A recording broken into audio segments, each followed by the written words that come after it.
Good morning, everyone. We are out here at Federal Hill Park in Baltimore, Maryland, and I'm going to teach you today how to do half moon pose, also known as Ardha Chandrasana. So I have a block to show you lots of different options for this pose, as well as some more advanced versions. I find that this is a standing balance that some people don't completely understand how to do, and so hopefully today I can break down this pose so that you can feel all the wonderful benefits. All right, guys, let's go ahead and get started in half moon. So we're gonna take our block to start. If you don't have a block, you can always use something else like a book or a really tall, sturdy water bottle. And we're gonna place it to the far right corner of our mat.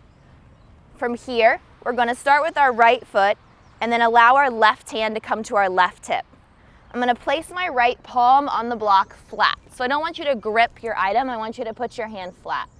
From there, I'm gonna start to lift my left leg up towards the sky to create an L shape so that my hip is closed. Half moon pose externally rotates our hips, so as you notice, I'm gonna start to turn my hips towards you, as well as my top foot. What this is gonna allow me to do is look straight down my midline, see my big toe. My hip is also in line versus my leg being way out in front of me or behind me.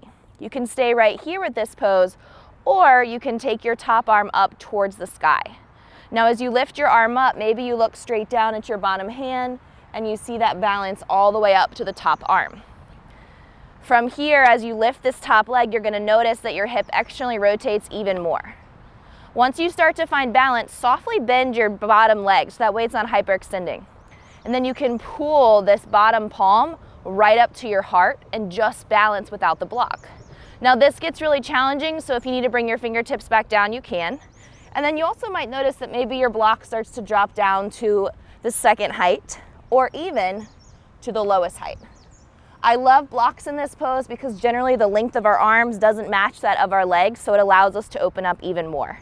Maybe you reach overhead, maybe you play around with lifting the leg and then bringing it back to height.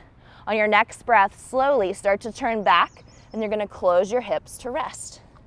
So you might notice some tension starting to build in that bottom foot, and if you do, that's okay too. From here, I'm gonna show you two more advanced versions of this pose. So either work with your block the whole time or feel free to enjoy a different version of this pose. So same concept, we're gonna start towards the top of our mat. Our hand is gonna go slightly to the right side of our mat. I'm gonna not use a block because I find it to be a little bit easier to balance. From here, I'm gonna raise my top leg up and open my hip. So you'll notice my shoulders have dipped down some without my block. Exhale, bend the top leg, heel to glute. Reach back for the heel, grab the top of the foot, and then my shoulder from here is gonna externally rotate. So I'm gonna roll my chest towards the sky and then turn my eyes up. From here, you don't wanna raise your knee, you wanna keep that alignment. So knee to hip, and then kick and lift your foot. And then from here, you should create a lot of space in the quad, chest, and shoulder. Now maybe you find good balance, you look down, and then you slowly peel this bottom hand to your heart and balance more. Take another breath, slowly release, and then release that foot. And again, you might need to walk in place if your foot starts to tingle a little bit. The last variation of this pose is a bind, so you can get into it multiple ways. So I'm gonna show you a way to get into it from side angle. So you're gonna slowly step your feet wide like you're gonna go to warrior two. From here, I'm gonna take my hand down the inside of my foot, where you could easily have a block if you need to. From there, I'm gonna take my top arm around my back, which we call a half bind. So it's internal rotation, thumb rotates in to my lower spine. From there, slide my right palm underneath, full bind. Open my chest by leaning back. Back foot steps in halfway, straighten front leg. Look down at my front big toe. So I'm gonna move my block so you can watch my drishti. Look straight down. From here, as I look straight down, I'm gonna put minimal weight in my back foot.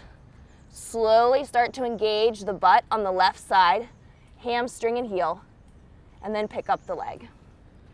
And then externally rotate the hip and hold. 3, maybe you stare down or maybe you look forward or up. 2, big version of the pose, and then exhale, release. So again, making sure that you do both sides of this pose, not just the right side.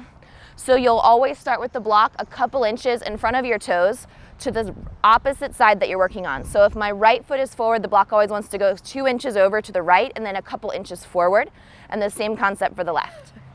I'm going to show you a front view of this pose as well, so that way you can see alignment principles, not just from the side, but all aspects of the body. So I'm going to place my block again a couple inches forward on my foot and then a couple inches over to the opposite side of my foot. From there, I'm going to keep my hips closed, so you'll notice my big toe points down and my shoulders are facing you. From there, as I start to externally rotate shoulders and hip, my shoulders rotate all the way so they stack, and then my top foot opens. So if you look straight down my thigh bone, you should see the toes have now turned. So as I reach up to the sky and lean back, that's where our alignment starts to happen. A lot of times this foot is too far forward or this foot is too low. So you'll start to really feel your obliques and core engaged as well as your back body. Again, same thing with the bind, you can use the block or not, but as you reach back for the foot, you can grab on. Now, even though my knee is elevated, I'm gonna slowly drop it back towards the earth, so you might not even be able to see it now, and then my shoulder opens. Hips are open, balance is on, slowly release, close the hips, rest the standing leg, and relax. Hopefully that helps you so you can see different angles of the pose. If you have any questions about half moon pose or other standing balance poses, feel free to comment below. Thank you guys so much.